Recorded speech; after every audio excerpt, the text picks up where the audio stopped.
kocak. Emang mereka ini bener-bener kocak. Bikin gaduh di dalam negeri ternyata nggak cukup buat mereka. Sekarang level halusinasi gerombolan penyerang ijazahnya Pak Jokowi ini udah bener-bener di luar batas wajar, teman-teman. Dari yang sibuk ngoprek soal ijazahnya Pak Jokowi, lah kok tiba-tiba sekarang nambah lagi. Dia nuntut Pak Jokowi untuk dihukum mati. Ya kan aneh. Padahal ya, mereka sendiri yang dari kemarin-kemarin itu berulah terus. Giliran disenggol balik kok jadi kicap, jadi ciut gitu. Yang paling kocak adalah niat licik dari Roy CS ini terbang jauh-jauh ke Australia. Katanya sih buat investigasi ya, tapi malah kicap dan malu sendiri. Ya karena orang sana rupanya udah baca gerak-gerik dan niat licik, niat tersembunyinya gerombolan ini. Mereka kira orang luar negeri gak ada yang melek informasi apa? Alhasil apa? Bukannya dapat dukungan, malah pulang bawa malu segudang. Jadi Jokowi itu kalau masuk ke pengadilan, diproses hukum secara benar, maka ada 3 kemungkinan, 12 tahun, 20 tahun, dan maksimal yang bisa kita tuntut bersama adalah hukuman mati bagi Jokowi. Itu mulut bisa ditutup nggak itu? Kalau nggak bisa tutup kayak WC itu nggak bisa ditutup. Nah. Aduh, ini ada seseorang mbak-mbak namanya Rizal Fadilah yang waktu dipanggil sama polisi waktu itu tiba-tiba alasannya habis ketabrak motor katanya ya. Ini ngomong ngar banget gitu ya untuk Pak Jokowi itu dihukum mati katanya. Bentar deh, yang selama ini berulah itu siapa sih sebetulnya? Kalian kan? Kenapa kalian nuntut Pak Jokowi untuk dihukum mati?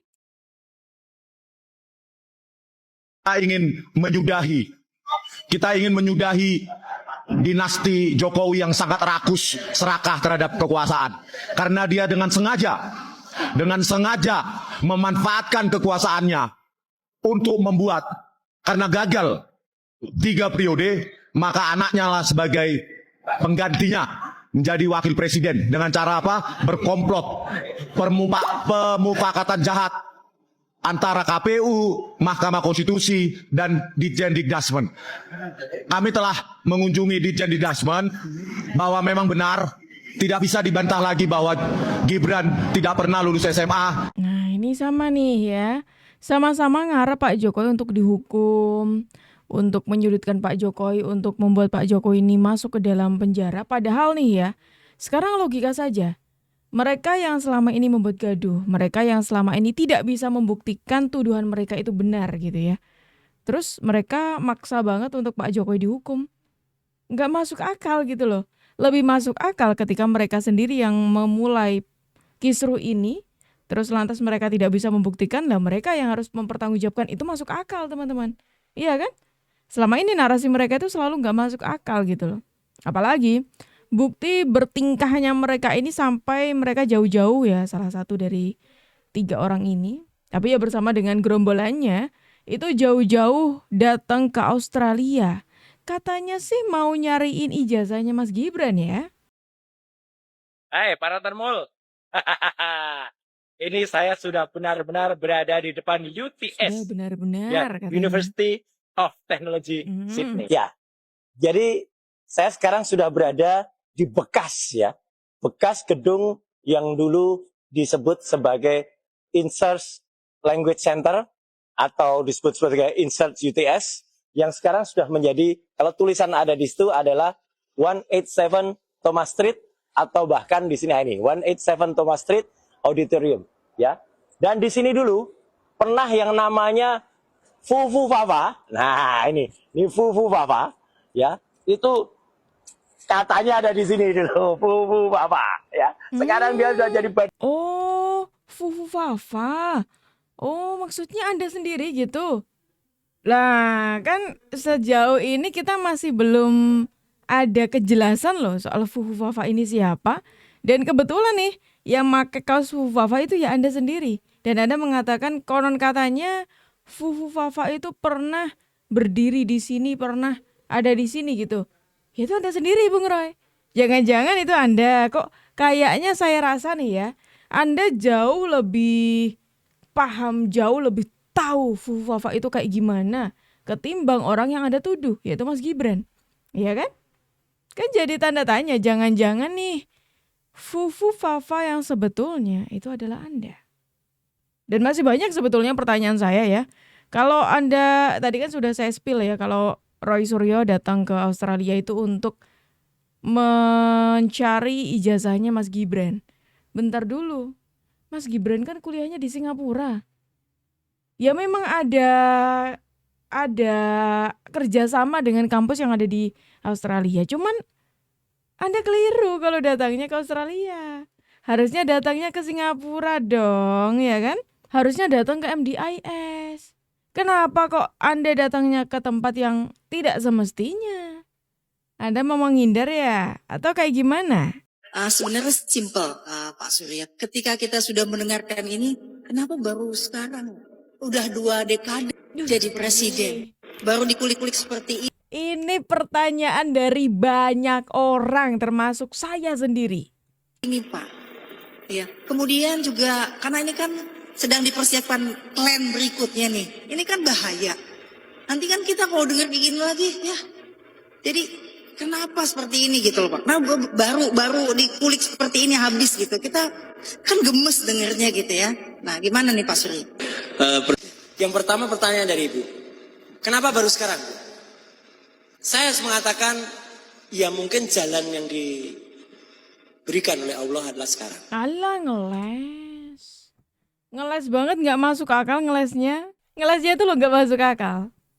Ini perkara ijazah aja deh. Benar yang dikatakan oleh Ibu tadi, dan termasuk saya juga mempertanyakan hal serupa.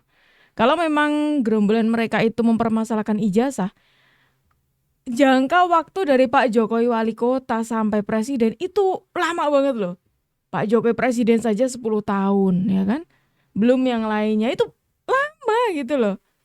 Kenapa baru diuliknya tuh sekarang, baru dikuliknya sekarang, baru direcokin sekarang ketika Pak Jokowi tidak lagi menjabat sebagai presiden.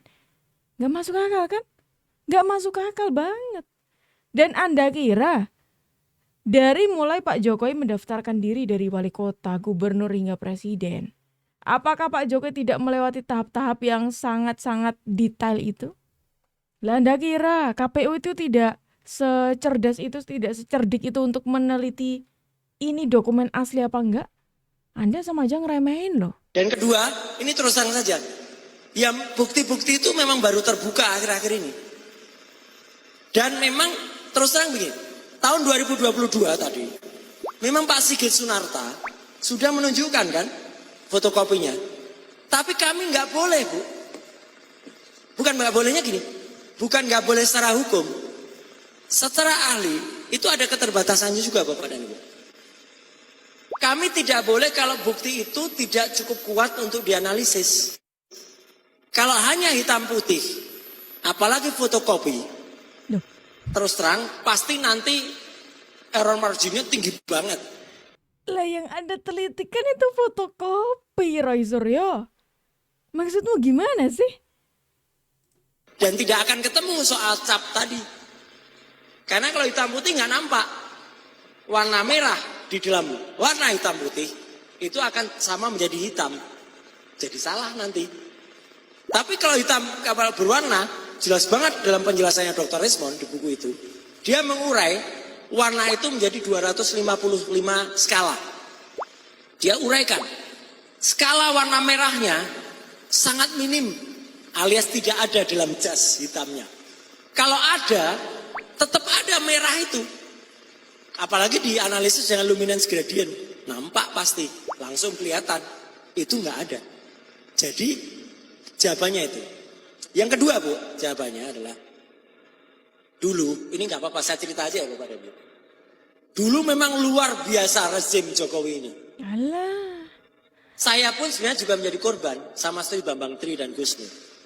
Mungkin Ibu dan Bapak belum banyak yang mengetahui, tapi saya ceritakan juga nggak apa-apa karena ini fakta. Saya pernah dikriminalisasi juga. Waktu kasus Stupa, mem. Loh, aduh. Wah, ini dikriminalisasi kayak gimana sih? Dikriminalisasi kayak gimana, Roy Suryo? Anda sendiri loh ya yang waktu itu buat ulah. Bisa-bisanya Anda mengganti wajah stupa tersebut dengan wajahnya yang disebut itu Pak Joko Widodo. Loh itulah Anda kok. Anda dikriminalisasi kayak gimana coba? Mau ngarang kayak gimana lagi? Anda lupa ya? Dulu waktu Pak Jokowi waktu gubernur kalau nggak salah ya. Anda dengan bangganya menyebut Pak Jokowi sebagai kakak Anda. Nah sekarang kok jadi nyerang? Butuh uang ya? Borobudur. Yang bikin stupa orang lain, yang bikin meme orang lain. Alah. Yang membuat rekayasa waktu itu ada stupa Borobudur diubah gambarnya jadi Jokowi. Yang bikin orang namanya Bambang Sekian, tapi bukan Bambang Tri. Akunnya namanya Pagut Irut. Sudah saya teliti sampai nomor handphonenya pun ketemu. Saya laporkan, tidak ditindaklanjuti. Justru saya yang kemudian dikriminalisasi gara-gara saya dianggap ikut menyebarkan. Loh, ikut melaporkan kok ikut menyebarkan. Yakin ikut melaporkan? Bukannya dulu ngebuat postingan soal itu ya? Alah, nggak usah ngeles. Kita udah tahu Roy Suryo. Analisa-analisa Anda tuh selalu omong kosong. Anda selalu berdalih ini itu untuk membebaskan tuduhan-tuduhan itu ke Anda. Ya kan? Udah. Saya udah nggak percaya omong kosong Anda. Bukti omong kosongnya Roy Suryo. Bukti kebodohannya Roy Suryo teman-teman ya. Jauh-jauh nih datang ke Australia. Yang pertama tadi rencananya sih mau membongkar kedoknya atau membongkar perkara ijazahnya Mas Gibran ataupun Pak Jokowi. Tadi udah diskakmat sama ibu-ibu yang ada di Australia. Kedua, ketika dia berusaha untuk mencari lulusan dari kampus yang sama dengan Mas Gibran, dia justru lagi-lagi mendapat tamparan keras. Kan singkat Mas. Ya. Perkenalkan, Ya. saya Redi. Saya Oke. lulusan. Perkenalkan, nama saya Redi. Saya lulusan INSET. Saya belajar di INSET pada akhir tahun 2006. Oke. Ya, kemudian lulus saya 2006. Ya. Lulus 2006 ya. 2006. Akhir 2006. Oke. Itu Anda di sana Mas Redi itu berapa bulan? Mas Redi? Saya di INSET itu 6 bulan. Oke, cocok. Kurang lebih 6 bulan. Ya, 6 bulan tuh lulus. Lulus. Oke. Dan ketika lulus dapat surat tanda lulus nggak? Dapat. Dapat ya. Dapat. Oke. Bisa Nah, dibuktikan. waktu nanti akan membuktikan. Oke, sementara cukup itu dulu, Pak Redi. Ada yang lain? Lanjut? Ya. Kan? Langsung cukup sampai situ dulu. Iya, kejebak sama narasimu sendiri kan Roy Suryo? Kamu yang terus-terusan membantah, masa cuma sekian bulan terus lulus? Nggak bisa itu, nggak bisa. Tuh ada buktinya.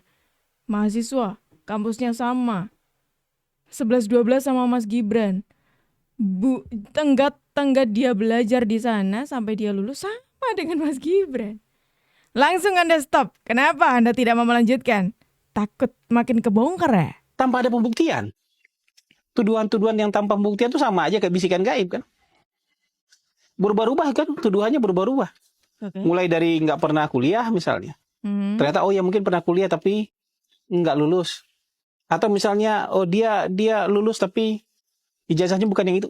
Macam-macam. Tuduhannya jadi berubah-ubah. Tapi konsistensi mereka kayak orang kerasukan gitu. Nah ini entah gangguan kepribadian atau memang kalau stamina panjang ini mungkin ada yang mengorkestrasi kan gitu aja. Iya, ini yang diucapkan, yang dibeberkan oleh Hasan Nasbi teman-teman ya. Yang dia juga penasaran gitu loh ya. Mempertanyakan juga, kenapa kok tuduhan-tuduhan dari Roy Suryo ini kerap kali mencela-mencela. Kerap kali berubah. Apalagi kalau sudah terpojok, langsung tuh merubah statementnya. Oh ini, begini, begitu. Awalnya padahal nggak seperti itu. Masalah ijazah pun juga sama ya kan. Di awalnya menggembar-gemborkan seperti ini. Ya kayak sesimpel contohnya ini teman-teman.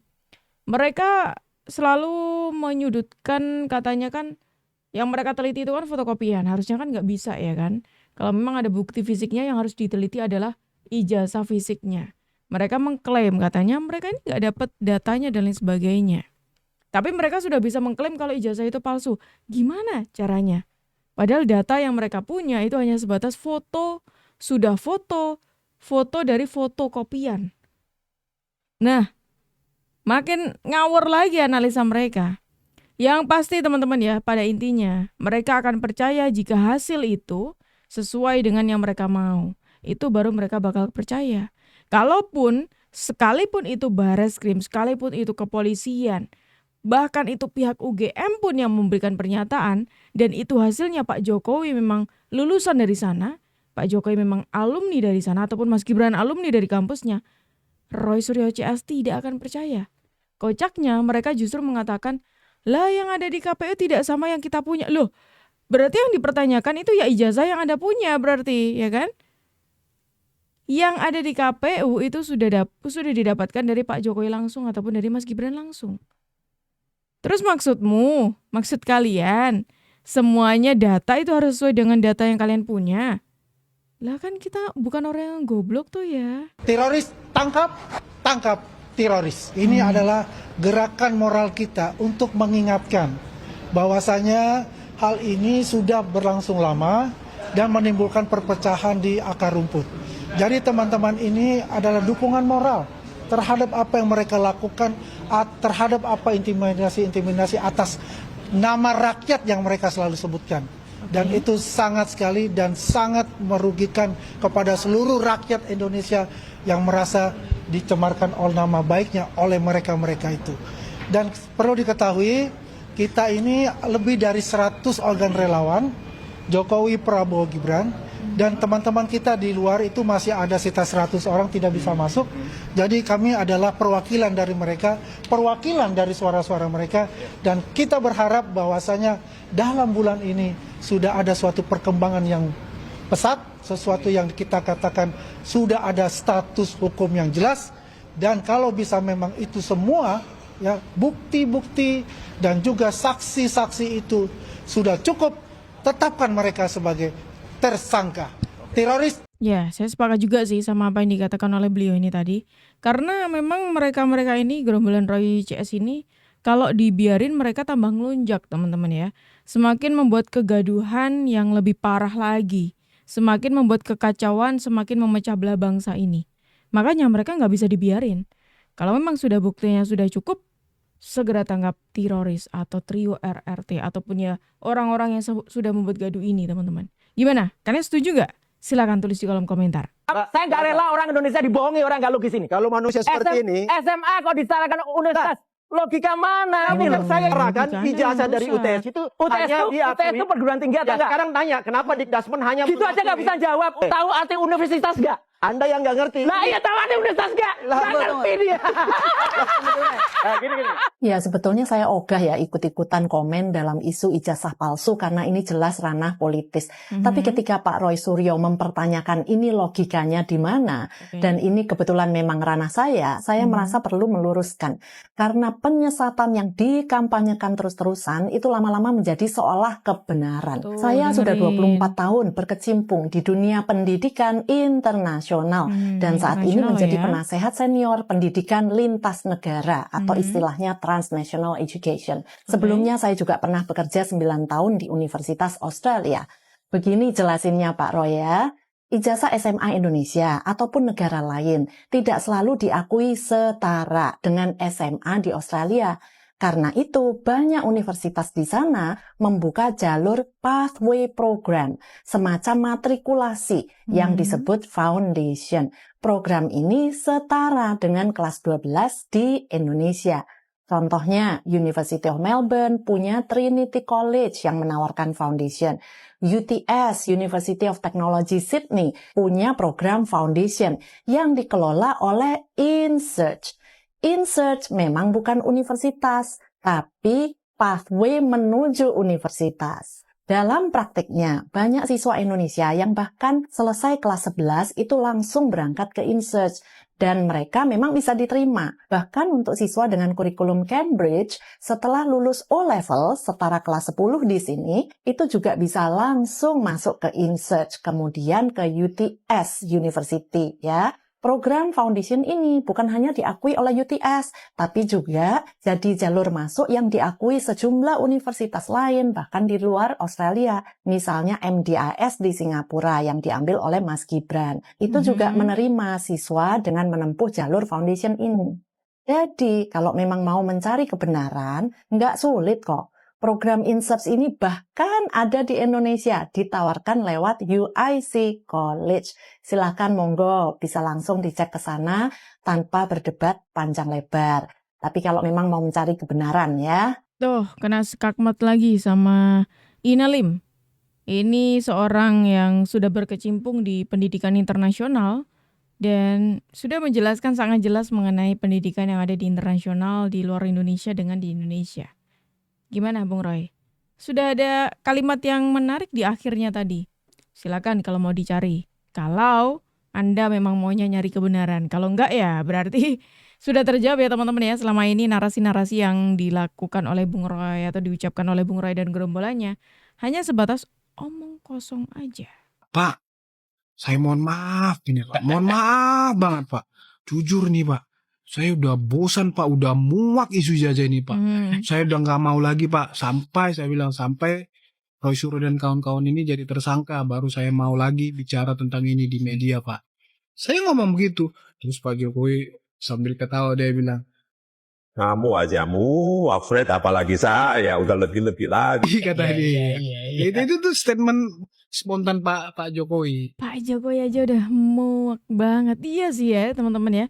Kita aja nih ya, bukan Pak Jokowi, bukan orang yang dituduh oleh Roy Panji CS ini. Kita udah semuak itu sebetulnya gitu. Apalagi Pak Jokowinya sendiri. Pasti jauh lebih muak lagi ya kan. Gimana kalau menurut kalian teman-teman?